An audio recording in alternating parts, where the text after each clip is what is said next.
直播室。今日係2026年4月17日，我哋嚟詳細講講呢個已經持續咗1個半月嘅中東大亂局，以2026伊朗戰爭為核心，點樣由美國同以色列嘅空襲開始，迅速蔓延成多線代理人衝突。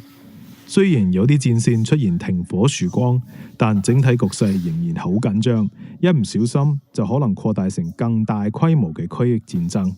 聯合國秘書長古特雷斯早前已經警告過，呢場衝突有風險變成更廣泛戰爭。今日我哋就按主要戰線一步一步嚟拆解最新狀況、背景同影響。資料嚟自到2026年4月17日嘅最新報導，保證夠新鮮夠詳細。坐定定，聽我慢慢講啦。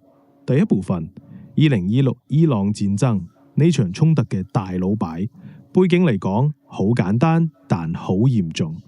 2026年2月28日，美國總統特朗普同以色列聯手發動代號 Operation Epic Fury 嘅大規模空襲，針對伊朗嘅軍事設施、政府目標同能源基礎設施，主要目的係削弱伊朗嘅核能力、彈道導彈計劃同埋佢背後嘅抵抗軸心 Resistance Axis。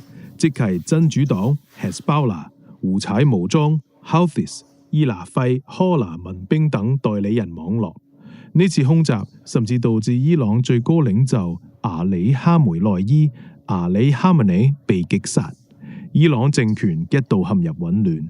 伊朗當然會坐以待斃，即刻展開報復，發射成百上千枚導彈同無人機攻擊以色列同美國喺中東嘅基地，同時封鎖咗霍爾木茲海峽 Strait of Hormuz。 呢個海峽係全球20% 實油運輸嘅咽喉，一封鎖就即刻推高油價，全球能源市場大震動。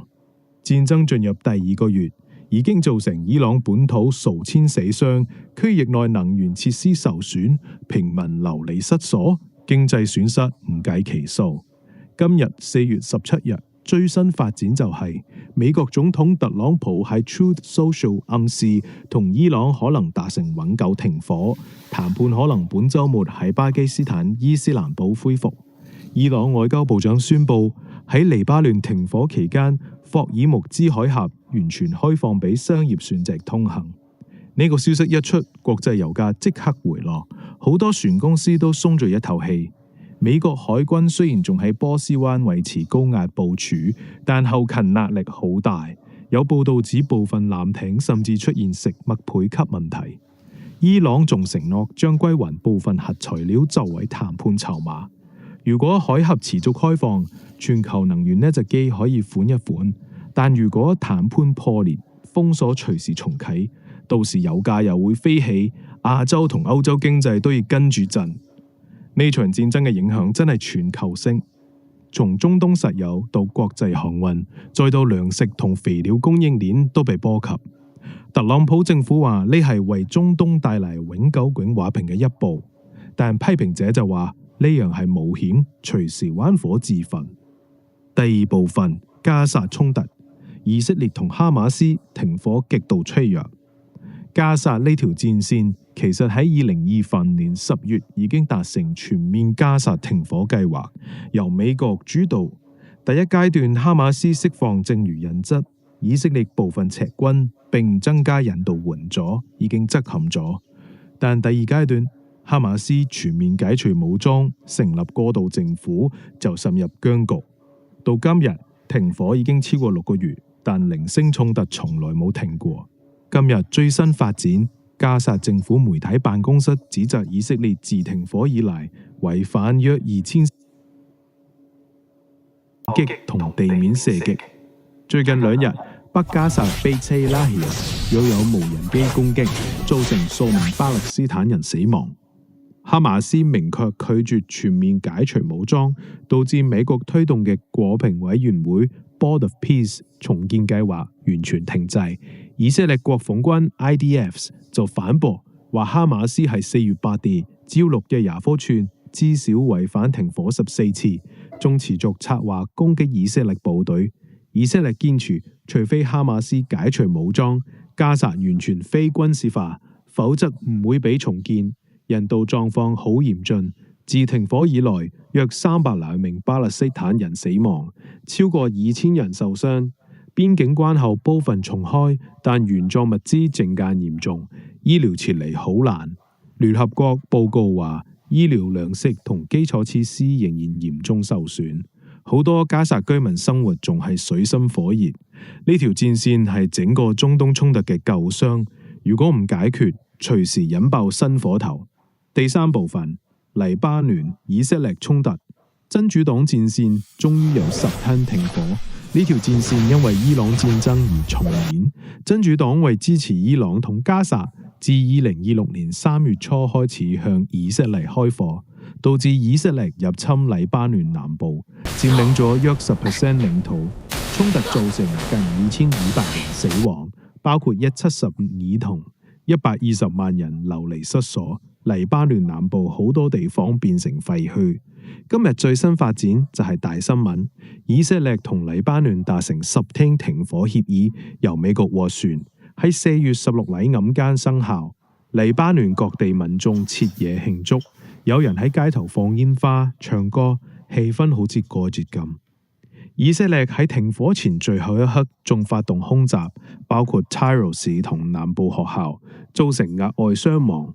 停火協議唔直接包含真主黨，但特朗普推動以色列同黎巴嫩展開歷史性談判，目標包括真主黨解除武裝同邊境和平安排。